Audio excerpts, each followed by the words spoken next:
Jumpa lagi, saya Andreas Imwanto dari INDLC. Nah, kita kali ini akan membahas mengenai topik yang menarik ya, yaitu playing victim. Nah, konteks playing victim yang saya ingin jelaskan hari ini adalah playing victim yang biasa terjadi dalam dunia kerja. Karena kondisi ini seringkali menjadi sesuatu yang tidak menguntungkan. Karena kita tidak lagi berkomunikasi win-win solution, tapi seringkali orang-orang yang memainkan cara-cara playing victim adalah mereka ketika kalah berdebat atau ketika mereka tidak punya argumen yang baik, mereka memposisikan sebagai orang yang kena masalah, sebagai orang yang tertindas, tertekan, tidak ada kesempatan untuk berbicara dan lain sebagainya. Playing victim sendiri adalah satu pola, satu cara di mana ketika seseorang memainkan peran mereka sebagai orang yang tidak berdaya dan tidak mampu melakukan apa-apa, dan seringkali menyalahkan pihak lain, pihak ketiga, pihak orang lain sebagai penyebab dari kondisi mereka saat ini. Nah, kalau kita lihat playing victim ini merupakan bisa dua hal yang muncul dari masa kecil mereka. Misalnya lahir dari orang tua yang sering menyalahkan, atau lahir dalam kondisi di mana mereka sering dibullying, atau lahir dalam kondisi di mana mereka selalu merasa tidak berdaya, sehingga pola ini terbawa ketika mereka masuk dalam dunia kerja.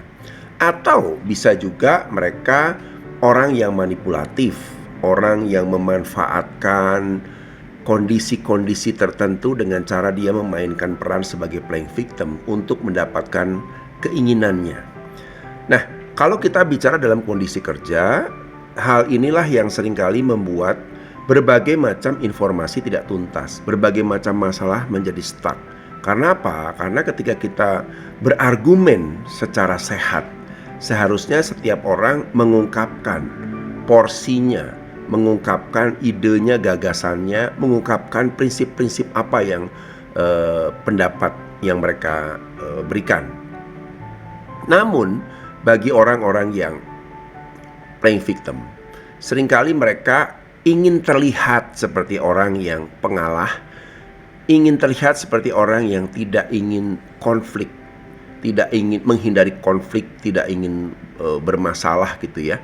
Namun yang terjadi adalah mereka menarik posisi sebagai orang yang rendah, sebagai orang yang terzolimi. Sehingga ketika kita mau mengkonfrontasi mencari kebenaran, kita tidak dapat. Karena kita menjadi merasa tidak nyaman, karena orang yang kita ajak konfrontasi menjadi posisinya sebagai menarik diri. Ya sudahlah, saya memang begini, saya ngerti kesalahan saya, ya saya gimana dan lain sebagainya. Itu statement-statement yang seringkali muncul dari orang-orang yang sering memainkan sebagai playing victim.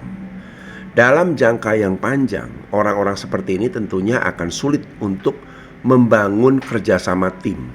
Karena ketika kita ingin sama-sama sebagai dua orang dewasa yang berbicara, orang-orang yang playing victim itu memerankan seperti anak-anak yang selalu terjebak dari situasi yang mereka tidak mampu melakukan apa-apa. Mereka tertekan, terhambat, tidak bisa apa-apa. Kondisi inilah yang seringkali perlu kita cermati.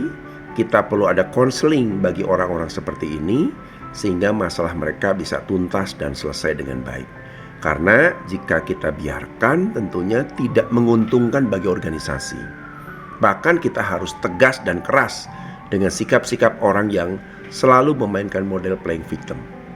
Katakan pada mereka bahwa yuk kita berbicara sebagai man to man, dewasa dengan dewasa.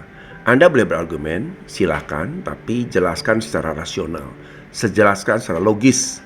Bukan Anda harus mundur memerankan orang yang dipersalahkan, memerankan orang yang ditekan dan lain sebagainya. Baik, saya Sumanto dari INDLC.